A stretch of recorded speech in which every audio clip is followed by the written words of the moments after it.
आज हम आपको हाइड्रोकार्बन के सूत्र व्युत्पन्न के बारे में बताएंगे कि हाइड्रोकार्बन क्या होता है और इसको हम किस प्रकार से इसका सूत्र व्युत्पन्न कर सकते हैं। जैसा कि आपको पता है कि जो हाइड्रोकार्बन होते हैं ये हाइड्रोकार्बन दो प्रकार के होते हैं। पिछले पीरियड में मैंने आपको बताया था कि हाइड्रोकार्बन दो प्रकार के हैं और ये हाइड्रोकार्बन संतृप्त हाइड्रोकार्बन और असंतृप्त हाइड्रोकार्बन है। इस प्रकार से असंतृप्त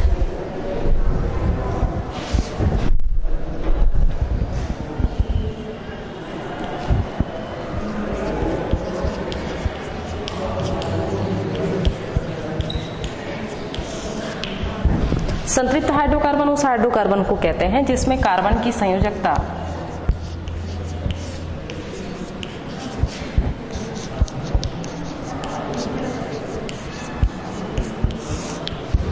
एकल बंध द्वारा संतुष्ट होती है।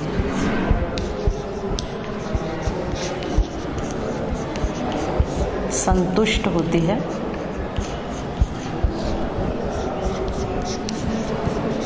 और इसमें आप देखेंगे सिंगल बॉन्ड होगा, एकल बंध होगा। जैसे मान लीजिए कार्बन और हाइड्रोजन के बीच आप देख लीजिए, इसको हम कार्बन और हाइड्रोजन, क्योंकि हम हाइड्रोकार्बन के बारे में बता रहे हैं तो कार्बन और हाइड्रोजन के बीच में जो बंध दिखाई दे रहा है यहाँ पर एकल बंध है।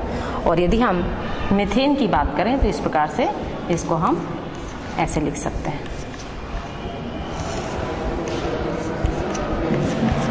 डायरेक्ट हम CH ना लिखकर कार्बन की संयोजकता चार एकल बंध के द्वारा संतुष्ट होती है, उसे हम संतृप्त हाइड्रोकार्बन कहते हैं। और इसे इस सूत्र के द्वारा CnH2n +2 सूत्र के द्वारा निरूपित किया जाता है। इसे एल्कीन कहते हैं। यदि ये संतृप्त हाइड्रोकार्बन है तो इसे हम एल्केन कहेंगे या जनक एल्केन कहा जाता है। और यदि हम असंतृप्त हाइड्रोकार्बन की बात करते हैं तो असंतृप्त हाइड्रोकार्बन में द्विबंध होगा,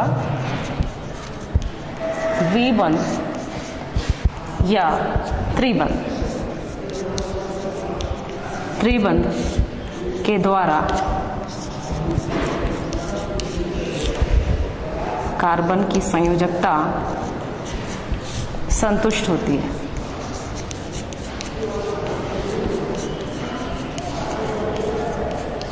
संतुष्ट होती है इस प्रकार से। तो यहां पर आप देखेंगे कि कार्बन कार्बन डबल बॉन्ड होगा या फिर कार्बन कार्बन ट्रिपल बॉन्ड होगा या त्रिबंध होगा। तो इस प्रकार से आपने देखा कि यदि संतृप्त हाइड्रोकार्बन है तो इसमें कार्बन की जो संयोजकता होगी ये एकल बंध के द्वारा संतुष्ट होगी, तो उसे हम कहेंगे संतृप्त हाइड्रोकार्बन। और इसका उदाहरण है एल्केन और इसके लिए सूत्र हम लिखते हैं CnH2n +2। यदि हम असंतृप्त हाइड्रोकार्बन की बात करें तो असंतृप्त हाइड्रोकार्बन का मतलब होता है जब कार्बन की संयोजकता द्विबंध या त्रिबंध के द्वारा कार्बन की संयोजकता संतुष्ट होती है तो उसे हम कहते हैं असंतृप्त हाइड्रोकार्बन। तो इस आधार पर आप देखेंगे कि यहाँ पर जो असंतृप्त हाइड्रोकार्बन है ये दो प्रकार का होता है। एक है एल्कीन और दूसरा होता है एल्काइन। तो दो हाइड्रोकार्बन है यहाँ पर, एल्कीन और एल्काइन। यदि हम एल्कीन की बात करें तो यहाँ CnH2n, और यदि हम एल्काइन की बात करें तो इसे हम इस सूत्र के द्वारा व्युत्पन्न कर सकते हैं CnH2n -2। तो इस प्रकार आप देख सकते हैं कि यदि हम संतृप्त हाइड्रोकार्बन में बात करें तो हम एल्केन की बात करते हैं और यदि हम असंतृप्त हाइड्रोकार्बन की बात करें तो इसमें हम एल्कीन या एल्काइन की बात करते हैं। तो यदि हम इसको विभिन्न प्रकार के एग्जाम्पल के द्वारा बताएं तो एल्केन के लिए इस आधार पर यदि हम देखें तो एल्केन को जनक एल्केन माना जाता है, जनक एल्केन। जिसे हम जनक एल्केन कहते हैं। जिस प्रकार से आप देखे होंगे कि जो गिनती होती है, जैसे 1 2 3 4 5 6 7 8 9 10 गिनती होती है, ठीक इसी तरह रसायन में भी कुछ गिनती होती है जनक एल्केन के आधार पर। उसी आधार पर हम नामकरण करते हैं। तो यदि मान लीजिए कार्बन की संख्या यदि 1 है, यदि किसी यौगिक में कार्बन की संख्या 1 है तो उसे हम कहेंगे मेथ।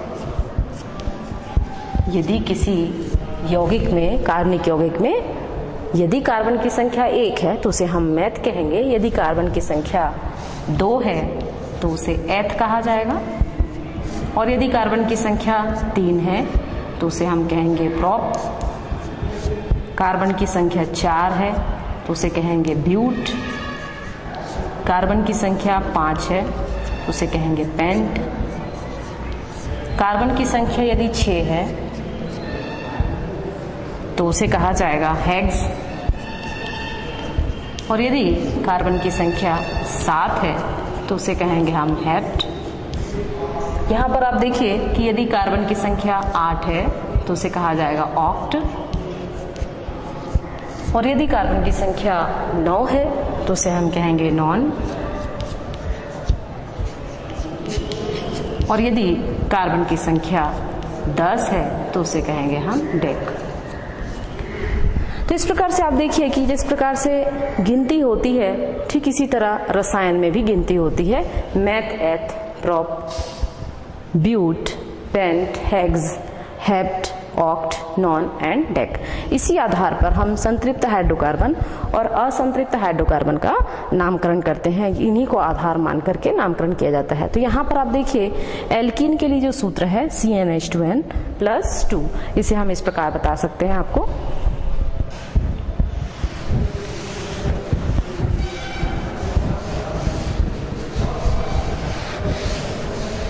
जैसे मान लीजिए हम एल्केन के लिए बात कर रहे हैं, तो यहाँ एल्केन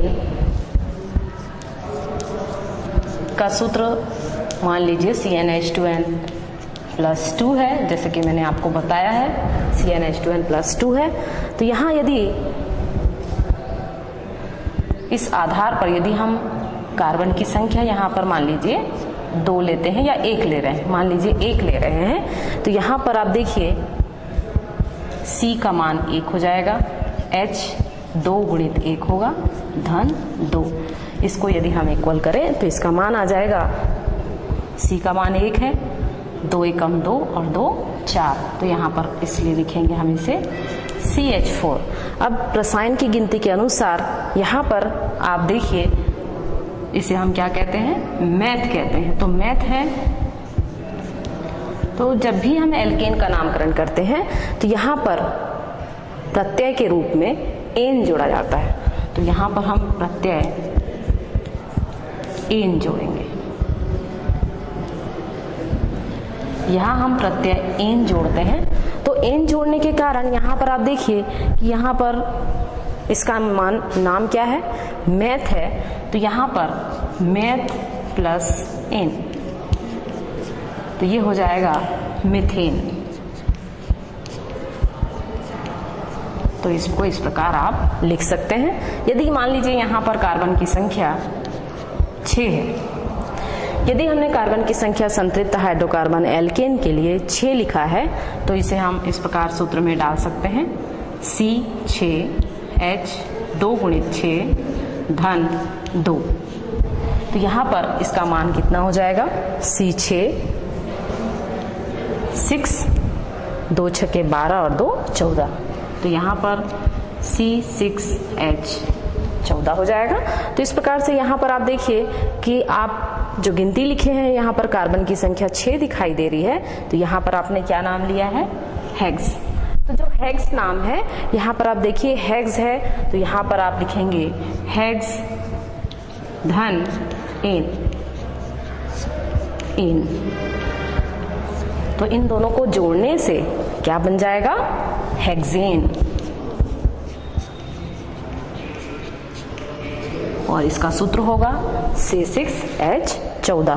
तो इस प्रकार से आप विभिन्न प्रकार के हाइड्रोकार्बन के लिए नाम ले सकते हैं। जैसे मान लीजिए हम यहाँ पर ले रहे हैं C बराबर 9।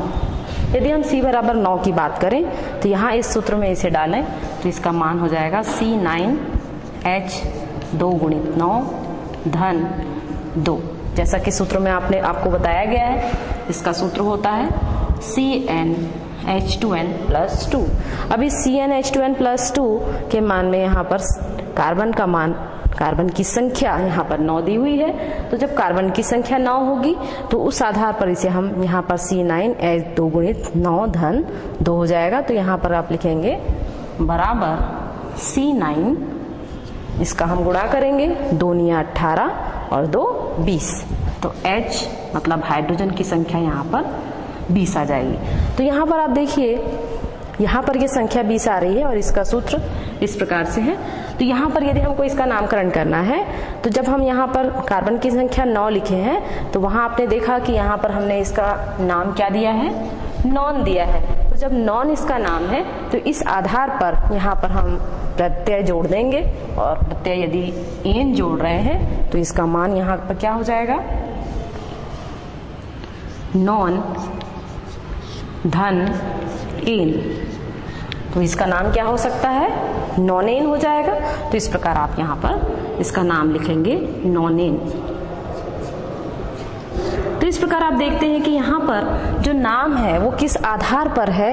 यहाँ पर जो नाम है, जो भी एल्केन होगा या जनक एल्केन होगा उसके लिए आप सूत्र लेंगे CnH2n प्लस 2, और इसमें आपको प्रत्यय एन जोड़ना है। मतलब जो भी आपकी गिनती, रासायनिक गिनती दी हुई है, उस रासायनिक गिनती में आपको प्रत्यय एन जोड़ करके जो भी मान, जो भी नाम आएगा उस नाम को यहाँ पर आप लिखेंगे। तो इस प्रकार से आप विभिन्न प्रकार के संतृप्त हाइड्रोकार्बन के लिए नाम लिख सकते हैं इन्हीं आधार पर, इन्हीं गिनती के आधार पर। तो इसको हम इस प्रकार से, यदि हम एल्कीन की बात करें तो इसे हम इस रूप में दे सकते हैं।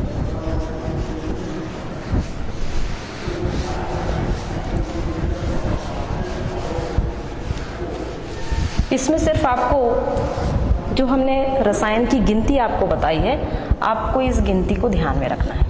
ये जो गिनती हमने 1 से 10 तक आपको बताई है, इस गिनती को बस आपको ध्यान में रखना है। यदि इस गिनती को ध्यान में रखेंगे तो आप किसी भी यौगिक का जो हाइड्रोकार्बन है उनका नामकरण कर सकते हैं। तो असंतृप्त हाइड्रोकार्बन के लिए लें हम, इसको आप नंबर 1 डाल दीजिए, इसे आप नंबर 2 डाल दीजिए, एल्कीन। जैसा कि मैंने आपको बताया कि जो एल्कीन है ये असंतृप्त हाइड्रोकार्बन है, तो असंतृप्त हाइड्रोकार्बन के लिए सूत्र हमने आपको बताया है CnH2n। तो CnH2n है, तो यहाँ पर आप देखिए, जैसा मैंने आपको एल्केन में बताया कि एल्केन में जो प्रत्यय होगा वो एन होगा, लेकिन यहाँ पर आपको प्रत्यय आपको डालना है इन।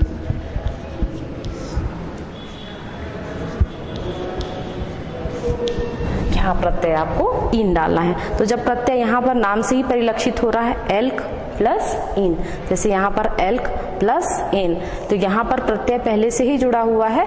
तो जो एल्क है वो इस रूप में, इसे हम कहते हैं, यहाँ पर एल्क है जो कि मैथ है, और यहाँ पर हम प्रत्यय जोड़ देते हैं, चाहे वो हम एन जोड़ें चाहे हम इन जोड़ें। तो यहाँ पर हम एल्कीन के लिए लें तो इस आधार पर मान लीजिए यहाँ पर कार्बन की संख्या यदि हम 3 ले रहे हैं, यदि हम कार्बन की संख्या 3 लें तो इस सूत्र में यदि हम उसको डालें इस मान को, तो इसे हम इस प्रकार दे सकते हैं C3H 2 गुणित 3। तो यहाँ पर देखिए आप, यहाँ लिखा हुआ है C3H 2 गुणित 3 है, इसे हम जोड़ें तो इसका मान आ जाएगा C3H6 2 दिया 6। तो यहाँ पर C3H6 है, तो इसे हम कहेंगे प्रोप, और प्रोप के साथ क्या जुड़ेगा, कौन सा प्रत्यय जुड़ता है प्रोप के साथ, इन प्रत्यय जुड़ेगा। तो यहाँ पर प्रोप प्लस इन हो जाएगा। तो प्रोप प्लस इन है तो इसे हम कहेंगे प्रोपीन। प्रोपीन। तो यहाँ जब प्रोपीन का निर्माण हो रहा है, यदि हम इसको सूत्र के रूप में लिखें तो हम इसे इस प्रकार लिख सकते हैं, क्योंकि यहाँ पर आप देखिए कि यदि एल्कीन है तो यहाँ पर इस यौगिक में डबल बॉन्ड आएगा या द्विबंध आएगा, तो इसे हम इस प्रकार लिख सकते हैं CH3CH डबल बॉन्ड CH2। इस प्रकार से लिखा जा सकता है इसे कि CH3 CH और CH2। तो यहाँ पर इस नंबरिंग हम डबल बॉन्ड जहाँ से है वहाँ से करेंगे, 1 2 और 3। तो इसे हम पहले कार्बन पर द्विबंध दिखाई दे रहा है तो इसे हम 1 प्रोपीन कह सकते हैं। तो इसका नाम हो जाएगा, ये एल्कीन ही है लेकिन कार्बन की संख्या यहाँ पर आपको 3 दिखाई दे रही है, इसलिए ये प्रोप है और इसमें हम इन प्रत्यय जोड़ रहे हैं तो ये हो गया प्रोपीन और ये 1 प्रोपीन होगा क्योंकि यहाँ डबल बॉन्ड या द्विबंध पहले नंबर पर है, इसलिए इसे हम 1 प्रोपीन कहेंगे। यदि यही हम दूसरे रूप में लें, जैसे मान लीजिए यहाँ हमने लिया C7, यदि हम C7 के लिए लें, यदि ये कार्बन की संख्या यहाँ पर 7 है तो इसे हम इस रूप में पुट कर सकते हैं। इस सूत्र में यदि हम डालें तो C7H2 × 7 इस प्रकार से, तो इसका मान हो जाएगा C7H14 इस प्रकार से। तो यहाँ पर आप देखिए बच्चों कि यहाँ C7H2 × 7, तो इसको मिलाने से इसका मान आ गया C7H14। तो इसे हम कहेंगे 7 है, मतलब इसे क्या कह सकते हैं हम, हेप्ट कह सकते हैं, जैसा कि हम इसमें आपको बता चुके हैं। तो यहाँ पर जो हेप्ट है इस आधार पर इसे हम कहेंगे हेप्ट प्लस इन, हेप्ट प्लस इन। तो हेप्ट प्लस इन है तो इसे हम क्या कहेंगे, हेप्टीन कहेंगे, इसका नाम हो जाएगा हेप्टीन, हेप्टीन। तो यहाँ पर आप देखिए कि यहाँ हम यदि इसे सूत्र में लिखना चाहें तो इसे हम विभिन्न प्रकार से लिख सकते हैं, जैसे इसको हम इस प्रकार दे सकते हैं,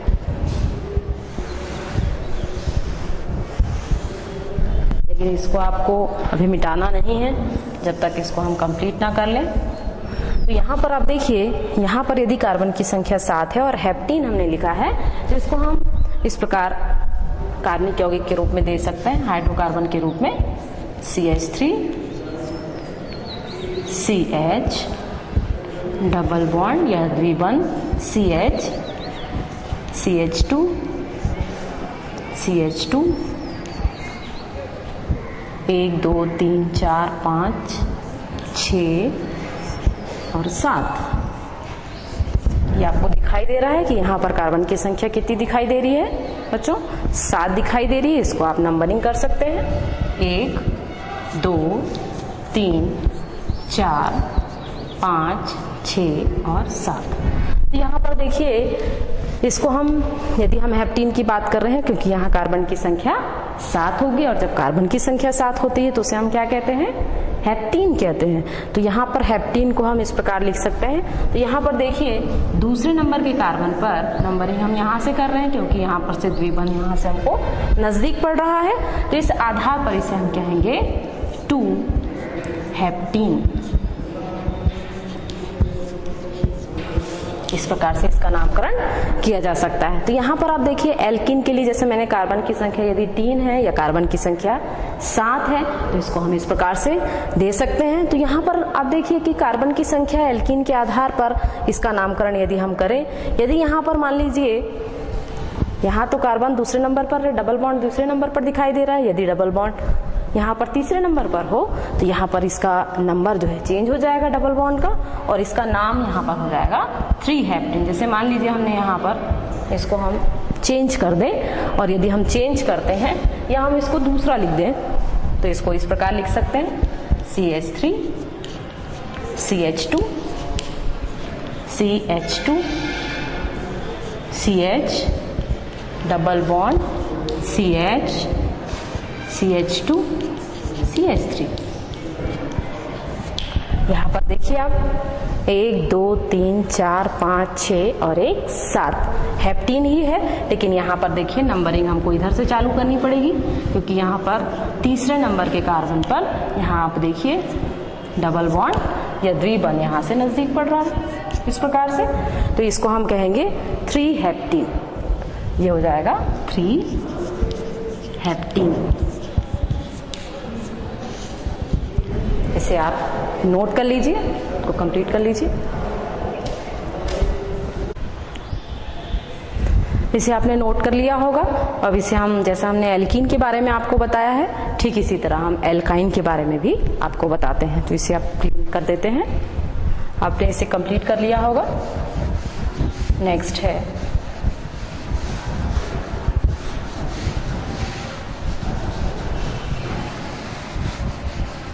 तीसरा नंबर है एल्काइन।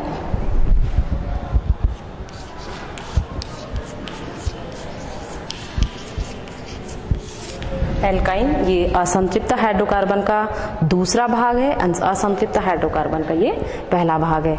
इसके लिए सूत्र हम लिखते हैं CnH2n-2। और जिस प्रकार से हमने एल्कीन के बारे में आपको बताया है, जैसे यहाँ पर एल्क प्लस आइन है, उसी प्रकार से यहाँ पर जो प्रत्यय लगेगा वो आइन लगेगा। तो यहाँ पर आप प्रत्यय आइन लिख सकते हैं, आइन।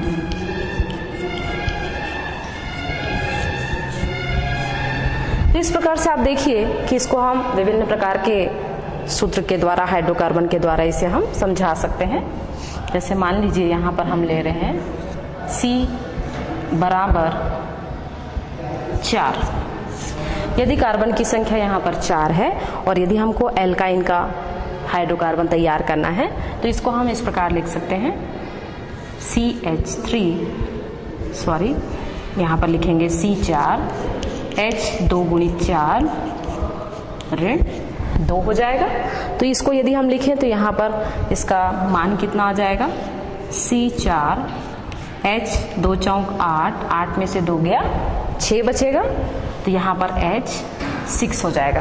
तो यहाँ पर C4H6 है और C4H6 है। यदि हमको इसको इलेबोरेट करना है, इसको अगर हमको बड़े रूप में लेना है, श्रृंखला के रूप में बताना है कि जहाँ पर ट्रिपल बॉन्ड मौजूद हो, जैसे कि मैंने आपको बताया कि एल्कीन है तो यहाँ डबल बॉन्ड होगा, और यदि एल्काइन है तो यहाँ पर त्रिबंध होगा।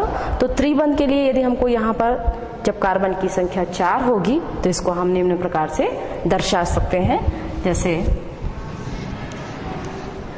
CH3 CH2 C triple bond CH। तो यहाँ पर आप देखिए इस प्रकार की कंडीशन हो सकती है। तो यहाँ CH3 CH2 C CH, यदि हम इसमें C4H6 देखें तो कार्बन की संख्या यहाँ आपको दिखाई देगी 1 2 3 और 1 4। और यदि हम हाइड्रोजन की संख्या देखें तो हाइड्रोजन की संख्या यहाँ पर 6 होनी चाहिए, 1 2 और 1 3 और 3 और 3 6 हो गए। तो यहाँ पर यदि हम नंबरिंग करें तो जहाँ से बंध नजदीक है वहां से हमको नंबरिंग करनी पड़ेगी, 2 3 और 4। तो यहाँ पर इसको हम लिखेंगे, यदि हम C4H6 की बात कर रहे हैं तो इसे हम लिखेंगे, कार्बन की संख्या यदि यहाँ पर 4 है तो इसे कहेंगे हम ब्यूट। तो ब्यूट के आधार पर यहाँ लिखेंगे हम ब्यूट प्लस आइन। तो ब्यूट प्लस आइन, इसका मान, इसे हम क्या कह सकते हैं, ब्यूटाइन कहेंगे इसे, बराबर ब्यूटाइन। इसमें सिर्फ आपको प्रत्यय लगाना है और प्रत्यय लगा करके इसको जोड़ देना है। तो जैसे आप ब्यूट में प्रत्यय आइन जोड़ते हैं तो ये ब्यूटाइन हो जाएगा। और यहाँ पर आप देखिए जब हम नंबरिंग के आधार पर इसका नामकरण करते हैं तो यहाँ पर कार्बन की संख्या 1 नंबर पर त्रिबंध दिखाई दे रहा है, इसलिए इसे कहेंगे हम 1 ब्यूटाइन। इसका नाम हो जाएगा 1 ब्यूटाइन। लेकिन यहाँ पर यदि हम सूत्र देख रहे हैं तो इसमें हमको ये पता नहीं चल पा रहा है कि ट्रिपल बॉन्ड या त्रिबंध कहाँ पर है, पहले नंबर पर है, दूसरे नंबर पर है, तीसरे नंबर पर है, ये हमें ज्ञात नहीं हो रहा है। इसलिए हमें इसे खोलना पड़ेगा। जैसे ही हम इसे खोल देंगे तो इस आधार पर हमें ये पता चल जाएगा कि ये जो त्रिबंध है वो कौन से स्थान पर है। यदि हम इसको चेंज करना चाहें तो इसे हम इस प्रकार चेंज कर सकते हैं,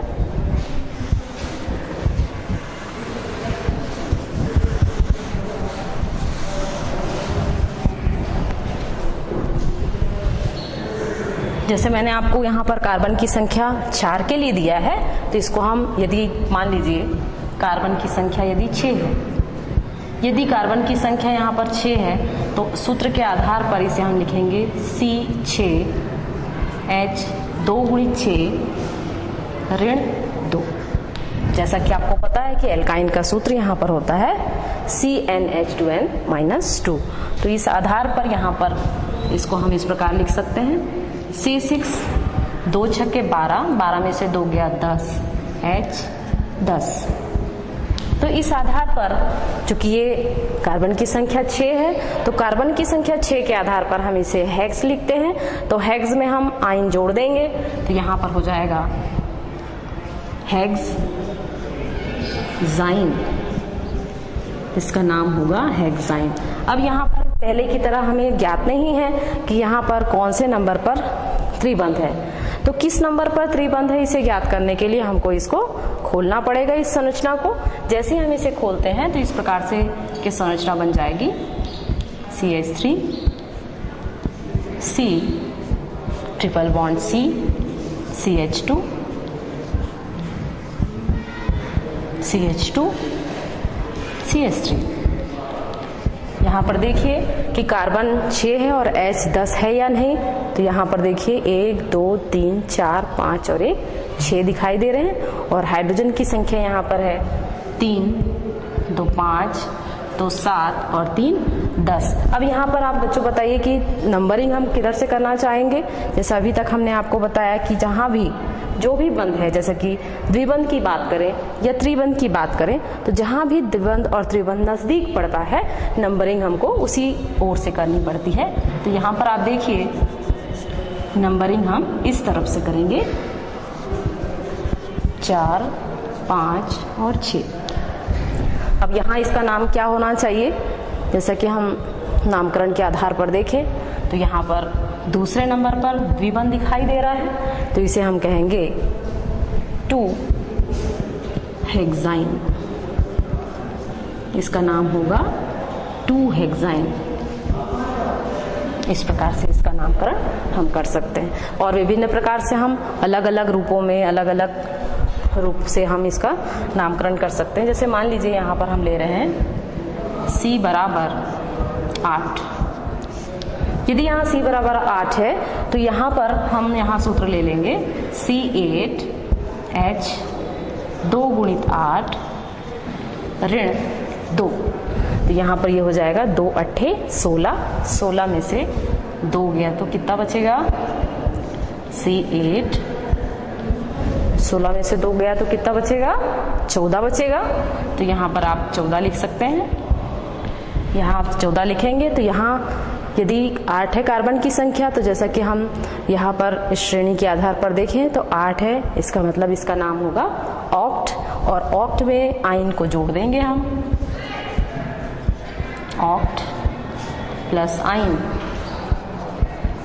तो ये हो जाएगा ऑक्टाइन, इसे हम कहेंगे ऑक्टाइन।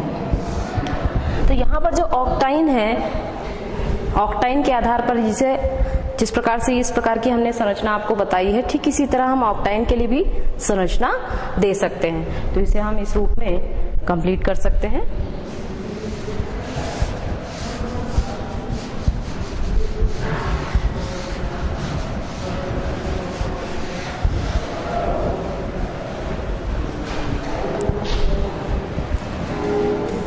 CH3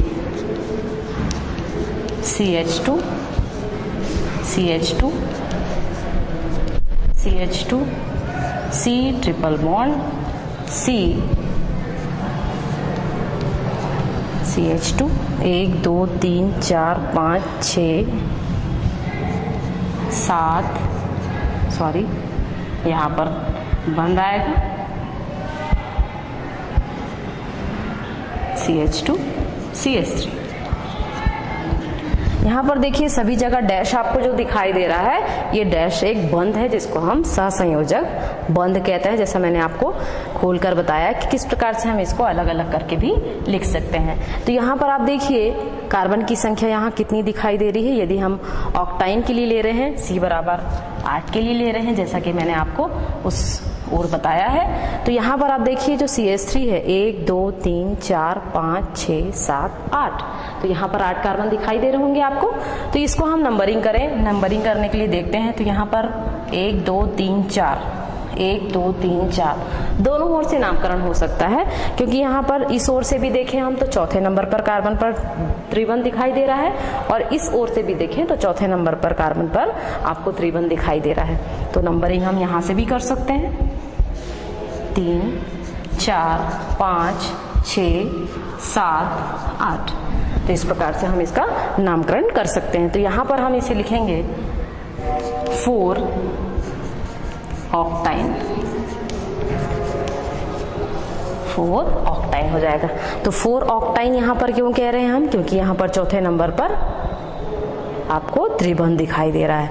अगर इधर से नामकरण करते हैं तो इसको हम इस प्रकार लिख सकते हैं 1, 2, 3, 4, 5, 6, 7 और 1 8। आप किसी भी ओर से नामकरण कर सकते हैं इसे। यदि इस साइड से करते हैं तो भी चौथे नंबर पर आपको त्रिबंध दिखाई देगा, और यदि इस साइड से करते हैं तो भी आपको चौथे नंबर पर ही त्रिबंध आपको दिखाई दे रहा है। तो उस आधार पर इसे हम 4 ऑक्टाइन कहेंगे। लेकिन अगर मान लीजिए यहाँ पर सिर्फ 3 कार्बन है, यदि हम कार्बन की संख्या यदि 3 ले रहे हैं, तो कार्बन की संख्या 3 लेने पर यदि हम इसका किसी हाइड्रोकार्बनिक यौगिक का हम नामकरण करें तो इसे हम इस प्रकार लिख सकते हैं C3H3 2 × 3। यहाँ पर n का मान 3 है, तो यहाँ पर आपको क्या लिखना पड़ेगा? 2 × 3। इस प्रकार से आप लिखेंगे 2 × 3। तो 2 × 3 है, तो इसका मान क्या हो जाएगा? इस प्रकार से। तो इसे हम लिखेंगे C3H6-2। तो 6 - 2 का मतलब क्या होगा? 4 हो जाएगा। तो इसे आप यहाँ पर 4 लिख सकते हैं, अलग अलग लिखने की आवश्यकता नहीं है। तो C3H4 हो जाएगा।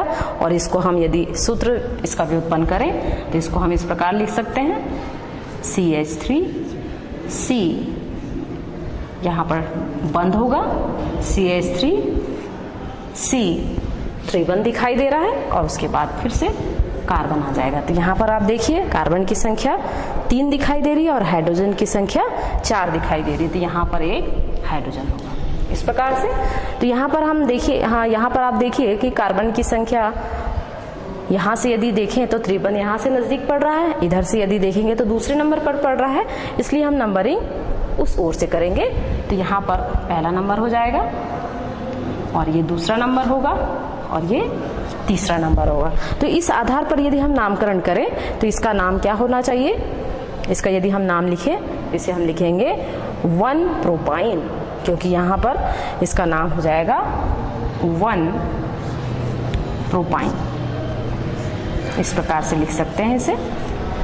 तो इस प्रकार आप देख सकते हैं कि किस प्रकार से हम किसी भी हाइड्रोकार्बन का नामकरण कर सकते हैं, चाहे वो संतृप्त हाइड्रोकार्बन के रूप में हो, चाहे वो असंतृप्त हाइड्रोकार्बन के रूप में। यदि संतृप्त हाइड्रोकार्बन है तो उसे हम एल्केन कहेंगे, यदि असंतृप्त हाइड्रोकार्बन है तो उसे हम एल्कीन या फिर एल्काइन कह सकते हैं। तो ये डबल बॉन्ड या द्विबंध या त्रिबंध होगा तो असंतृप्त हाइड्रोकार्बन होगा। यदि संतृप्त हाइड्रोकार्बन है तो यहाँ पर आपको सिर्फ एकल बंध दिखाई देगा।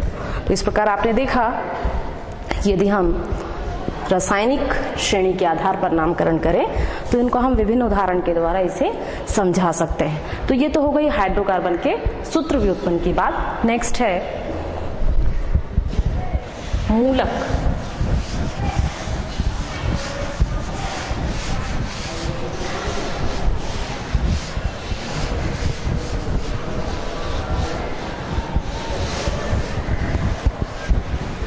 नेक्स्ट है मूलक।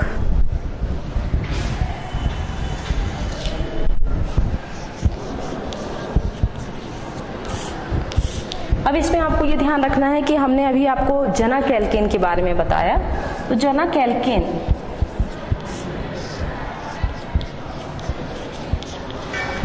एल्केन कहिए या सिर्फ एल्केन कहिए, जिसका सूत्र होता है CnH2n+2। इस जनक एल्केन में से एक हाइड्रोजन को निकालने से जो भी यौगिक बनता है उसे हम कहते हैं मूलक। जनक एल्केन का मतलब है, यहाँ पर मान लीजिए यदि हमने सूत्र लिखा है CnH2n+2 लिखा है, यह हम जनक एल्केन के लिए सामान्य सूत्र लेते हैं। और यदि हम मूलक की बात करें तो यदि हम मूलक की बात कर रहे हैं तो इससे यदि मूलक का निर्माण हो रहा है तो इसके लिए सूत्र हो जाएगा CnH2n+1। इसे हम इस प्रकार से इसके सूत्र की व्युत्पत्ति कर सकते हैं, ये मूलक हो जाएगा। तो इसे हम ये सूत्र के आधार पर हमने लिखा है। इसी को यदि हम उदाहरण स्वरूप लेते हैं तो इसे हम इस प्रकार दे सकते हैं। जैसे मान लीजिए हमने यहाँ लिखा CH3 CH2 CH3, ये एक जनक एल्केन है और इस जनक एल्केन में आपको पता ही है यहाँ पर कार्बन की संख्या यदि 3 है तो इसे हम कहेंगे प्रोपेन, क्योंकि यहाँ पर आपको पता ही है कि इसमें आपको प्रत्यय क्या लगाना होता है, एन लगाना होता है, इसलिए इसका नाम होगा प्रोपेन।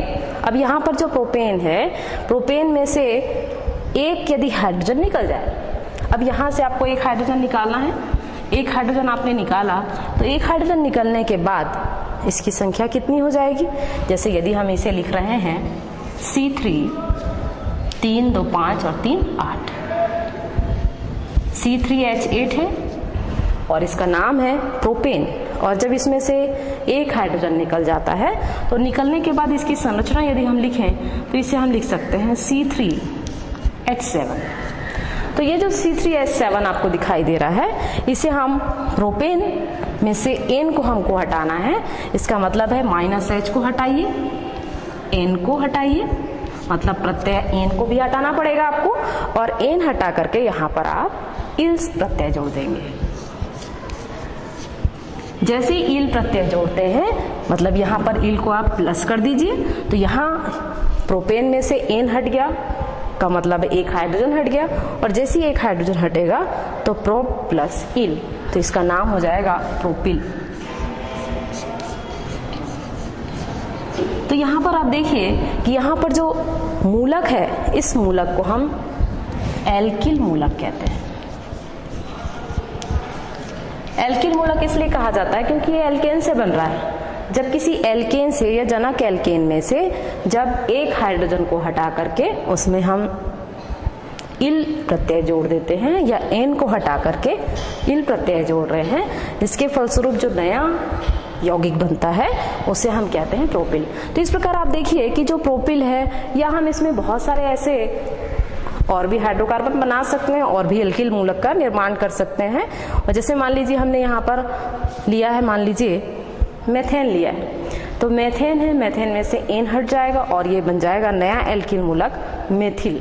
ठीक इसी तरह यदि हम प्रोप की बात करते हैं तो प्रोपिल बनता है, ब्यूट की बात करें तो एल्किल मूलक यहाँ ब्यूटिल बन सकता है, पेंटेन से पेंटिल बन सकता है, हेक्सेन से हेक्सिल बन सकता है, और हेप्टेन से हेप्टिल बन सकता है, ऑक्टेन से ऑक्टिल बन सकता है, नॉनेन से नॉनिल बन सकता है। और इस प्रकार से आप देखेंगे कि जितने भी एल्किन मूलक हैं इनका निर्माण एल्केन के द्वारा होता है। एल्केन में से एक हाइड्रोजन को निकालकर जो भी नया यौगिक बनेगा, नया हाइड्रोकार्बन बनेगा, उसे हम कहेंगे एल्किल मूलक। तो इस प्रकार आपने देखा कि हाइड्रोकार्बन को किस प्रकार से उसकी सूत्र व्युत्पत्ति की जाती है और मूलक क्या है या एल्केन मूलक क्या है, इसे हम इस प्रकार से इसकी सूत्र व्युत्पत्ति कर सकते हैं। तो यहाँ पर आप देखिए कि जो एल्केन है, इसको आप इसकी जो गिनती है इसे आपको याद करना पड़ेगा, इसे आप ज्ञात कर लेंगे, इसे आप याद करेंगे तो इसी आधार पर आप इसका नामकरण कर सकते हैं। तो ठीक है, आप इसको कंप्लीट करिए। Thank you.